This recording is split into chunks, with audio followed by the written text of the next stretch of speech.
Saudi Arabia, Egypt, Israel, Lebanon, Syria, Iraq, and Kuwait, the Hashemite Kingdom of Jordan sits at the beating geographic heart of the Arab world. The countries bordering Jordan are Syria, Iraq, Saudi Arabia, the occupied Palestinian territories, and Israel only.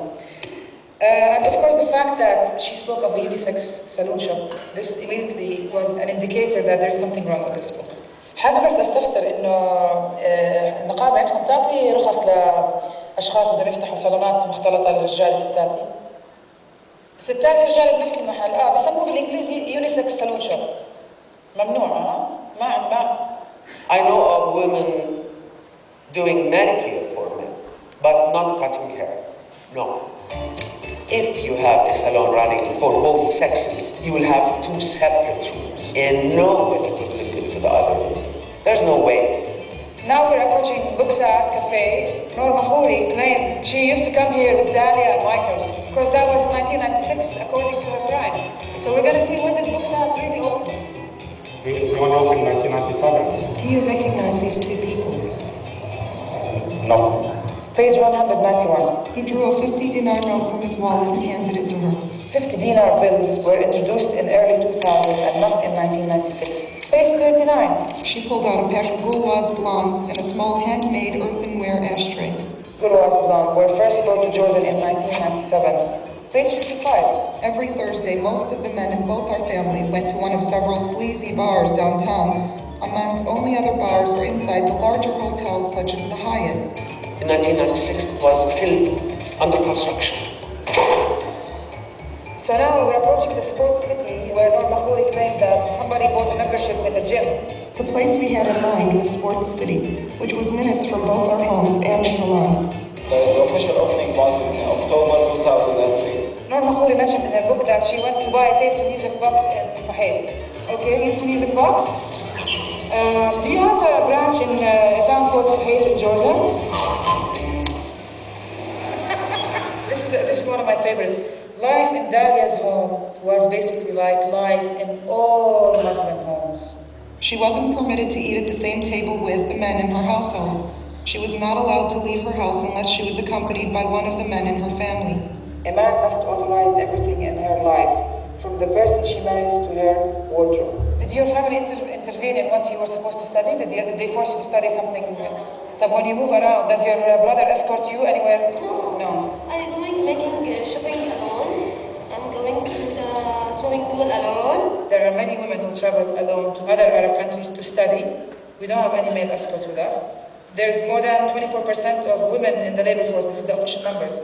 Do all these women go with men? So they're walking close to men without male escorts. There's a woman walking alone. Where's the male escort? We should ask her. بيت لازم يكون أخوك معي? In the book, there's something about women having to cover the hair if they're Muslims walking in the street. اسمع بدي أسألك سوري إحنا مش سؤال، أنت مسلمة ولا مسيحية؟ مسلمة. شكرا كثير. ليش مش حاطة حجاب؟ إحنا ما كنا بس إنه في حدا عمره بيرضى إنك يعني حدا من أهلك راغبينك تلبس حجاب؟ These are poor women, you know, they're in danger. Bye. This is the baccalaureate school where Norma claimed in one of her interviews that she went to the school. By coincidence, today I play with the women's basketball team. We call ourselves Oldies. So we have a game today in the supposed Norma Khoury school. I'm really fed up with how we are perceived in the West. You know, we're always perceived as backward, oppressed people, do not have a say, our life is being driven by someone. It's not. I made all my choices. I made my choice to fight for women in Jordan. Nobody did this for me. Nobody in my family.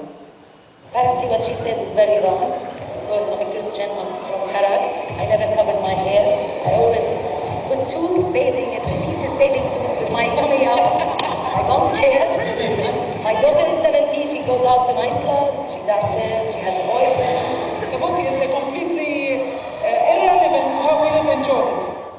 This is Nabla Street, where she said they lived next to the unisex saloon shop. Apparently this is the street where the murder took place. قد سنة فتحها؟ 10 سنين. بتعرف عمرك سامع وحدة اسمها نورما بقعين؟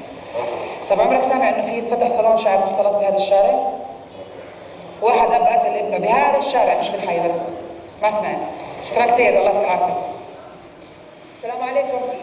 عمرك سمعتي بوحدة اسمها نورما أو داليا؟ لا. نورما خولي بقاعين. طيب عمرك سمعتي عن وحدة انقتلت هون بهذا الشارع جريمة شرف ب 97 أو 96؟ لا. I'm sure if there was a crime in Namda Street, you would know about it. Usually we follow the crimes which happens in the country. Exactly. In our street. Exactly. So did you hear of a woman named Dalia being killed in your street? No. Did any woman in the name of Norma or Dalia come to the Jardini Museum and since you offer legal aid and all kinds of aid to abused victims and you have always been involved in the honor crimes issue, did they ever come to you seeking help? No, never. Never. So I wanted to ask you if you've ever received any donations. You see here, the author is donating a portion of the proceeds to international women's NGOs. No, never. This is Norma, and this is Dalia. Have you ever seen these two women before? No, never. Dalia couldn't show a little hair. The woman in this picture shows some hair here, and if it is such a strict family, even this little bit of hair should not be showing. And I really don't know who the lady is. She said that Dalia's body was transferred to the morgue at a hospital near her house. The taxi came to an abrupt stop in the circular drive in front of Palestine Hospital and I bolted out of the car. The person who wrote the book obviously has some knowledge of the hospital, but then she goes on to say, when we got into the elevator to go to the basement of the old hospital, we passed by our elevator, it goes up. We don't have a basement. She goes on to say, I followed the nurse down a long, dimly lit hallway into a large back room. very melodramatic, we don't have any dimly lit hallways. We continue down here to our cold room. The morgue had 4 stainless steel tables. On 3, bodies were draped with white sheets. It is physically not possible to have 4 beds in this room, as you can see. She says Dalia's father waited for her until she died, and then he contacted the ambulance. The ambulance is not allowed by law to move a dead person. The minute they discover it's a murder, they immediately contact the police. The police comes, cordons off the area, and they start an investigation. Mahmoud had been found guilty of a misdemeanor and sentenced to 3 months in jail, but immediately released because of the time he'd served out on bail. Alleged perpetrators of any murder are never released on bail. There would be no more punishment for her killer than the inconvenience of 2 or 3 hours before the Shadri courts. Honor crimes are tried in criminal courts, not Sharia courts. Honor crimes are not accepted by Islam.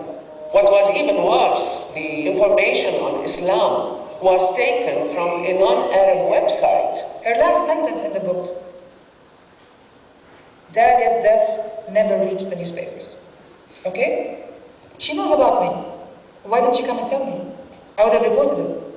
Dalia could have been any of the women who've been killed in Jordan. Nobody says they are not being killed. Nobody denied that fact. We know it and we work hard to put a stop to it. But